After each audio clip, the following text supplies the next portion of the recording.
আল্লাহ তাআলা আমাকে একটা বিরাট অপরচুনিটি দিয়েছেন, সুযোগ দিয়েছেন জীবনের শেষ প্রান্তে এসে দেশকে কিছু দেওয়ার জন্য। যদি আমি এখানে আমি ইনশাল্লাহ সাকসেসফুল হব, তাই আমার তো সুবিধা হলো যে রাজনৈতিক দলগুলো ফ্রি ফেয়ার ইলেকশন চায়, যেটা আগে চাইতো না। এখানে যদি আমরা ব্যর্থ হই, করতে না পারি, তাহলে কিন্তু এই যে যারা শহীদ হলো তাদের রক্তের সাথে বেইমানি হবে। এই রক্তের সাথে বেইমানি হবে, যেটা আমরা কোনো মতেই হতে দিতে পারি না।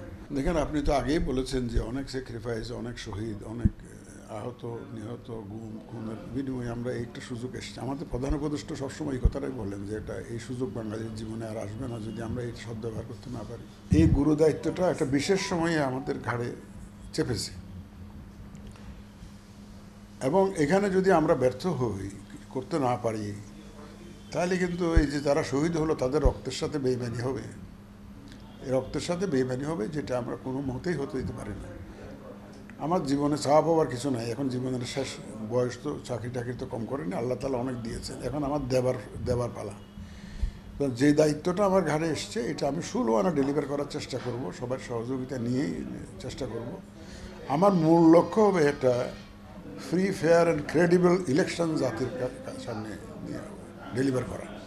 এই free fair and credible election দেওয়ার জন্য যা যা করা দরকার আমি সর্বশক্তি দিয়ে সেটা ইনশিওর করার চেষ্টা করব, এবং ইনশাল্লাহ আমি কামিয়াব হব, সে আত্মবিশ্বাস আমার আছে। কারণ কোনো চ্যালেঞ্জ মোকাবেলায় আমি ইনশাল্লাহ ফেল করি নাই। মন্ত্রণালয় চালিয়েছি, তথ্য মন্ত্রণালয় চালিয়েছি, জ্বালানি মন্ত্রণালয় চালিয়েছি, স্বাস্থ্য মন্ত্রণালয় চালিয়েছি। বহু চ্যালেঞ্জ, জানা অজানা বহু চ্যালেঞ্জ আসছে। আপনারা হয়তো ইলেকশনে এখন চ্যালেঞ্জ দেখছেন, অতীতে যা দেখেছেন চ্যালেঞ্জ মনে করতেছেন। আরও বহু চ্যালেঞ্জ আসবে, বহু ধরনের, যেটা আপনি দেখেন নাই। সো এগুলো যখনই আসবে সেইভাবে মোকাবেলা করতে হবে আপনাকে, যত হবে মানে অ্যাপ্রোপ্রিয়েট ওয়েথ ম্যানারে এগুলো অ্যাড্রেস করতে হবে, মোকাবেলা করতে হবে। এবং সেই মোকাবেলা করার মতো সাহস এবং আমার কনভিকশন আমার আছে, পারবো মোকাবেলা করে। চ্যালেঞ্জ মোকাবেলা করি আমি অভ্যস্ত, জীবনভরই তো চ্যালেঞ্জই মোকাবেলা করেছি ভাই। সুতরাং আমার অভিজ্ঞতা দিয়ে, সবার সহযোগিতা নিয়ে এই চ্যালেঞ্জ মোকাবেলা করে এই যে free fair and credible election আমি উপহার দিতে পারবো, এই আত্মবিশ্বাস আমার আছে। বাকি আপনারা দোয়া করবেন, সবাই সহযোগিতা আমি কামনা করবো। এই জন্য তাদের উদ্দেশ্যে বার্তা দিতে আমার একটা সুবিধা হলো কি জানেন, গত 16 বছর ধরে তারা কিন্তু একটা free fair and credible election দাবি করে আসছে, যে আমরা মানুষের ভোটের অধিকার চাই, ভোটের অধিকার প্রতিষ্ঠা করতে চাই, সুষ্ঠু নির্বাচন চাই। এই ছিল তাদের মূল লক্ষ্য। এটার জন্যই তাদের যত আন্দোলন, যত সংগ্রাম, যত রক্তক্ষয়। তো তারাই তো সেটা চায়। এই অ্যাডভান্টেজ আমি আর পাবো কোথায়? যারা ইলেকশন করবে তারাই যদি বলে যে আমি এটা চাই, তো তাদের সেইটাকে আমি এক্সপ্লয়েট করবো, তাদের সেই সুযোগটা আমি পেয়ে যাচ্ছি। তাদের বলে তোমরা যেটা চাও আমিও তো সেটা চাই, তো আসো আমার সাথে। এই সুযোগটা তো সবসময় আসে না, তাই না? ওরাই তো চায়। আমার তো সুবিধা হলো যে রাজনৈতিক দলগুলো ফ্রি ফেয়ার ইলেকশন চায়, যেটা আগে চাইতো না। আগে সব দল চাইতো না, যিনি ক্ষমতা থাকতেন তিনি ফ্রি ফেয়ার ক্রেডিবল ইলেকশন চাইতেন না। কিন্তু এখন তো চাচ্ছে সবাই।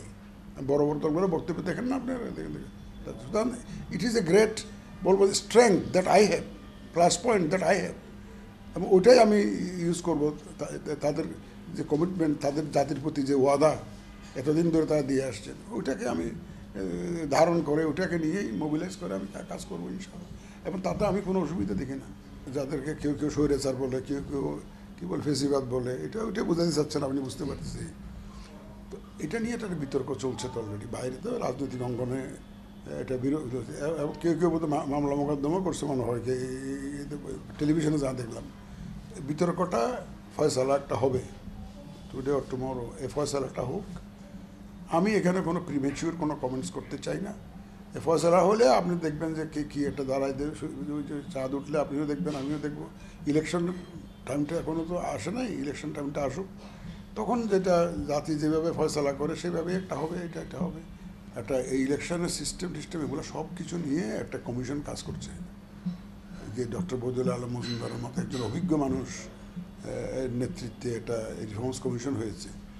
তো তারপরে শাসনতন্ত্র অ্যামেন্ডমেন্ট করার জন্য একটা কমিশন হয়েছে, ডক্টর রিয়াজের নেতৃত্বে হয়েছে, বিজ্ঞজনরা ওখানে আছেন।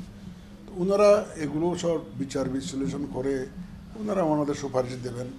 দেওয়ার পরে আমাদের সরকার তো বলছেন যে ওনারা আবার রাজনৈতিক দলের সাথে বসবেন।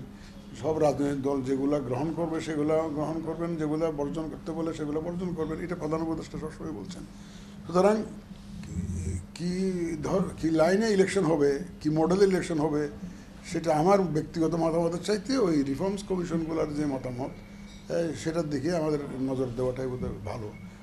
ওনাদের let them come up with their recommendation, এবং আমাদের উপরে যেই দায়িত্ব আসে, যে সিদ্ধান্ত আসে, আমরা সেভাবে কাজ করব। অনুভূতিটা মনে করি যে আল্লাহ তাআলা আমাকে একটা বিরাট অপরচুনিটি দিয়েছেন, সুযোগ দিয়েছেন জীবনের শেষ প্রান্তে এসে দেশকে কিছু দেওয়ার জন্য।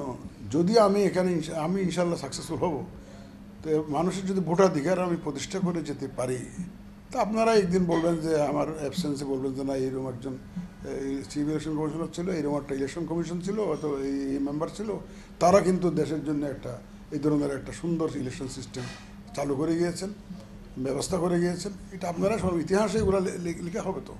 তো এই সুযোগটা আমি কাজে লাগাতে চাই। I take it as an opportunity for me given by the almighty, এবং সুতরাং এই সুযোগটাকে আমি কাজে লাগাতে চাই।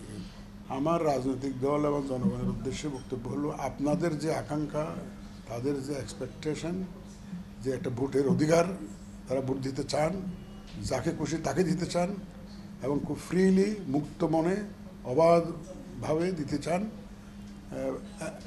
আমি সেখানে সহযোগিতা করতে চাই। আপনারা আমার সাথে আসেন, একসাথে সহযোগিতা করেন, সবাই মিলে আমরা এই ব্যবস্থাটা করি, যে যাতে একটা সুন্দর ইলেকশন এদেশে হয়।